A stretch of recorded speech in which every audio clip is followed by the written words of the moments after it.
What drew me into Infested Planet was the gruesome combat where your troops were mowing down endless waves of hostile aliens with big guns. As you progress, you get new explosive toys to use on the natives of this world. However, these aliens are not wild animals. Even though the thought of crispifying a moose with a flamethrower makes me laugh hysterically. These aliens evolve into more sophisticated threats with each hive you burn down, shoot up, or blow apart. They also send waves of their own expendable kind to take unprotected territory that you claim. This means you have to decide how to split up your preciously outnumbered troops. Infested Planet really is a game all about positioning your troops right. It's also about the strategy of knowing how to plan on taking a big map piece by piece. A map where you are going to be exposed on multiple sides. The story of the game is simple but engaging. You are a part of a mercenary band led by Drake. You are protecting a scientist who insists on doing research on a world that is actively evolving to make humanity extinct.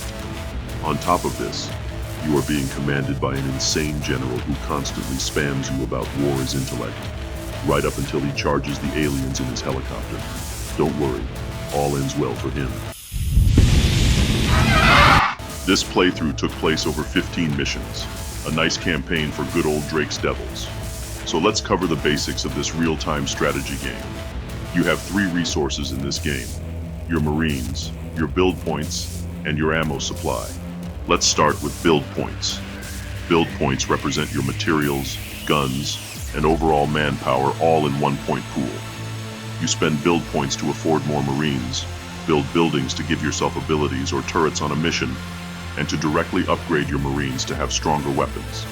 You get more build points by destroying hives and then holding that point with your troops.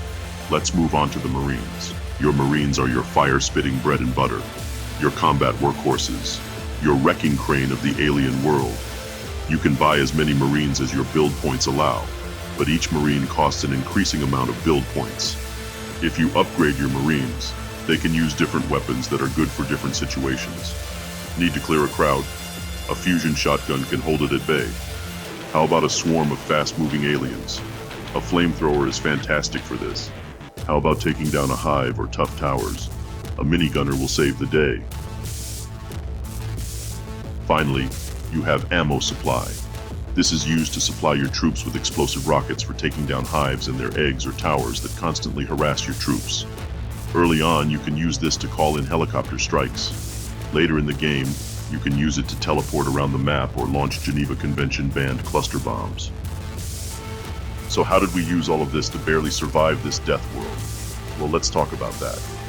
Our game begins with the Doctor researching a signal being emitted deep within a cave on the alien world that might be responsible for the hostile alien life. The General wants to do this for glory, and Drake wants the money.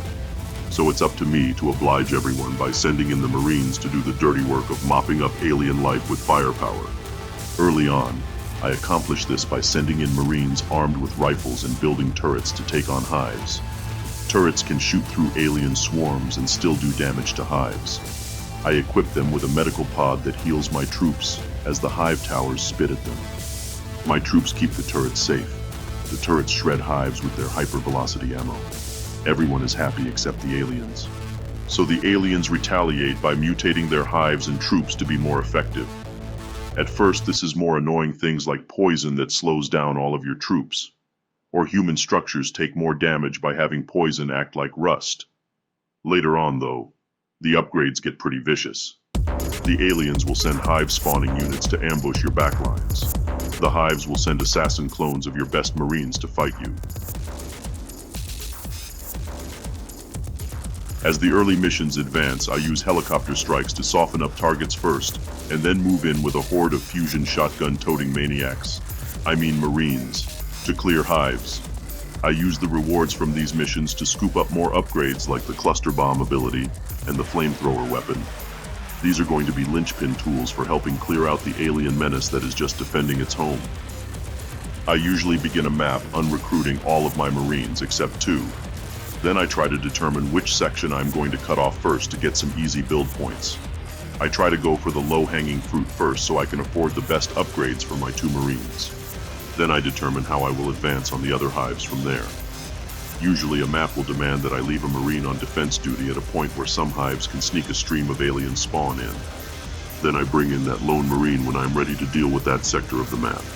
The next weapon we need to put down the aliens better is the minigunner. It is expensive, but the game offers very lucrative, repeatable side missions, so you can afford all of the upgrades you want. After doing a few of those, Drake's devils are flush in cash. I grab the minigunner and we are racing through the missions quickly at this point. My standard operating procedure is to make both troops flamethrowers, speed run to the next hive, change onto a minigunner, let it get the hive low, then change the flamethrower to an officer as the hive dies, giving my minigunner a huge rate of fire increase. There is nothing left after I lay down a hailstorm of tritonium hypervelocity bullets. I repeat this on most maps, clearing them out quickly. As we do so, the story evolves as the aliens do. It turns out that the Harvester is the hive mind leader of the aliens. The Harvester confuses Magnuson as another hive mind, leading the humans to conquer it. Magnuson babbles on and on about the glory he will receive when he kills the hive. We help him kill it several times. Eventually, Magnuson goes to finish the job himself by charging in with his helicopter. This is when the Harvester gets him. Then I have to clean up the mess and apply a flamethrower to the General's new pretty face.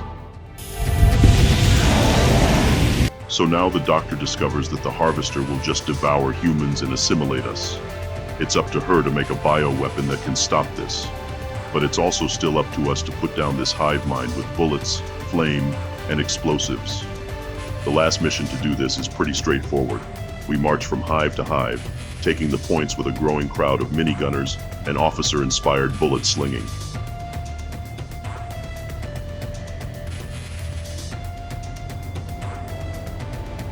I do have to use defense at certain points to cut off the highly open map, and the Doc's bioweapon does cancel all the mutations that start to stack up pretty fast. With the last hive taken, the Harvester's hive becomes vulnerable. We have to charge through a massive horde of alien Marines and acid spitters, but we detonate the whole horde with a well-placed cluster bomb, and then mop up the Harvester with minigun fire.